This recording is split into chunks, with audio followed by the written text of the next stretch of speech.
I'm Wayne Fry, and today I'll be discussing high velocity pitchers versus low velocity pitchers, and which is more beneficial to a Major League Baseball team. So let's get started. The objective of this project was to find out which type of pitcher would be most beneficial to a baseball organization such as the Padres or the Brewers. The basic definition that I gave for a high velocity pitcher is someone whose average fastball is at or above 95 miles per hour. They typically have a higher strikeout rate.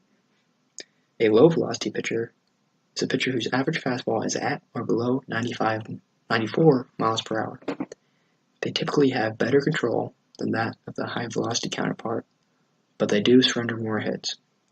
I decided that I will use the 2016 Major League Baseball season as my control group. This will help with the consistency of my data. I will also be using some data from other seasons for some of the players to enforce some of my ideas. Like previously mentioned, the high velocity pitchers have a 95 plus miles per hour fastball. There seems to be a trend with these pitchers, such as having a high season total of strikeouts, walks, hit batsmen, and they seem to have a low amount of innings pitched, strike percentage, hits allowed, and opponent batting average. Now, the low velocity pitchers can be stereotyped into having a high season total of innings, strike percentage, net pitches, but also a low amount of strikeouts, walks, hit batters, and pitches per inning. I can utilize some of these stats and compare them to one another to help achieve my goal of finding which pitcher is most beneficial to a team. Here you see Aroldis Chapman firing a 102 mile per hour fastball. Chapman is one of the most well-known flamethrowers of our time. Chapman does have the fastball for the fastest fastball with a 105.1 mile per hour fastball. This pitch looks as if it's going at or slightly above the letters, which, given the umpire, can be called a ball or strike, but regardless, the batter swings and strikes out. Here is Wandy Rodriguez of the Pittsburgh Pirates. He uses his 89 mile per hour two-seam fastball to spot up on the top left corner of the strike zone to get the backward K, which means a looking strikeout. Here are a couple quick facts that I used to assist me in my findings. The Major League average fastball for 2016 was 93.9 miles per hour, which has and is still on the rise from past years. I decided that I was going to use strictly starting pitchers for this project to help narrow down the field and accuracy of the test. The MLB highest average fastball was Noah Syndergaard of the New York Mets with an outstanding 97.9 miles per hour. Now compare this to the lowest qualifying fastball by R.A. Dickey, whose fastball averaged out at an 82.9 miles per hour. Although Dickey was in his late 30s and had a lackluster fastball, he relied heavily on his knuckleball and other breaking pitches to baffle batters, such as seen here. Before I start to run the test, there are differences in pitching styles that tend to create tendencies that I would like to point out. To begin, pitchers who throw with a higher velocity have more of a rapid motion that tries to create more velocity. These pitchers tend to want to throw harder, so they forget about spotting their pitches up, and this is why they tend to have more wild pitches. Lower velocities seem to have a slower, more controlled windup to capitalize on control and consistency so they can keep hitting their spots. It is typical for high velocity pitchers to not have the best off-speed pitches to round out their arsenal. These include pitchers like Robbie Ray and Yordano Ventura. Low velocity pitchers often rely on off-speed pitches. Some examples are like the previously mentioned R.A. Dickey and his nasty knuckleball, and Bronson Arroyo and his slow hooking 12-6 curveball. Here are some examples of the breaking pitches.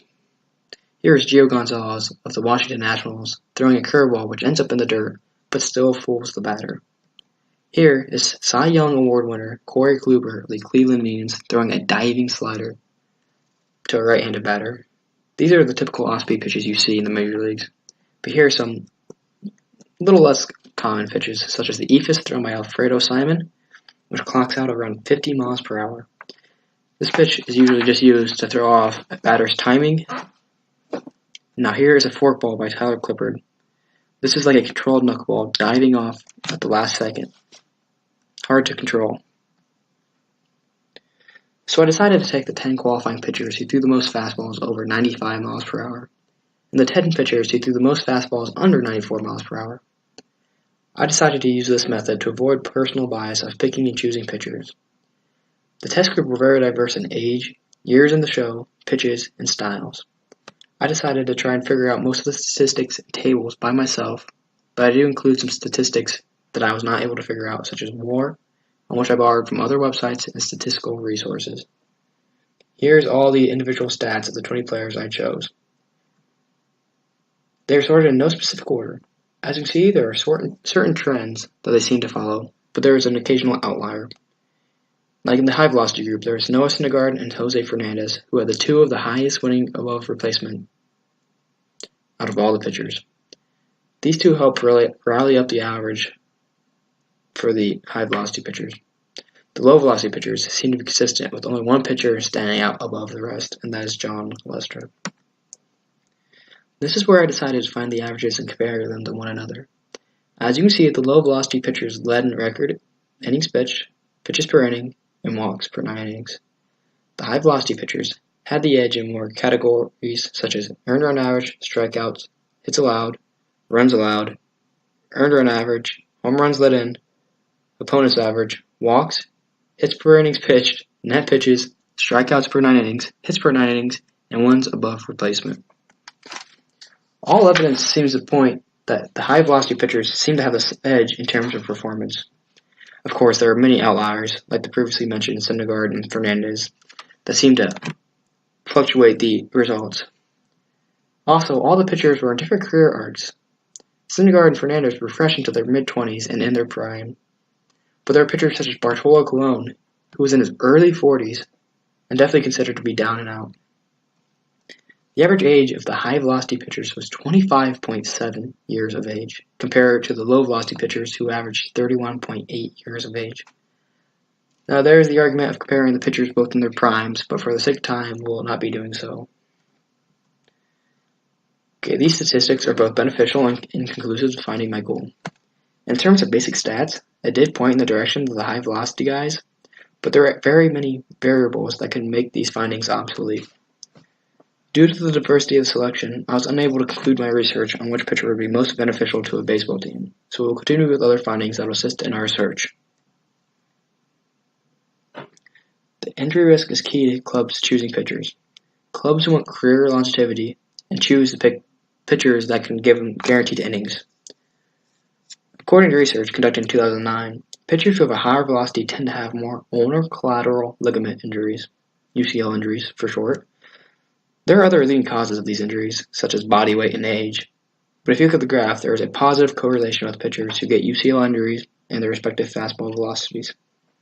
The importance of steering clear of injury to ball clubs is very important because they didn't want to waste money on a pitcher who can throw 98, but also has elbow injuries every couple of seasons. This leads me to one of the most important factors in deciding which starting pitcher would be most beneficial to a ball club, the bullpen.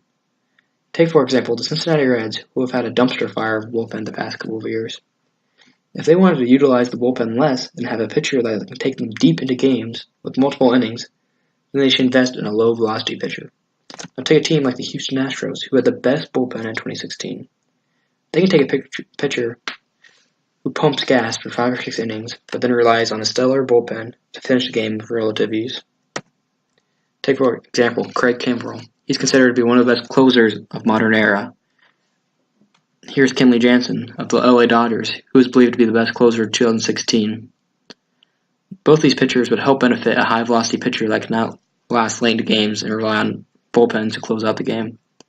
Here are not-so-stellar bullpens, such as the Toronto Blue Jays, and, at the time, Colorado Rockies and San Francisco Giants.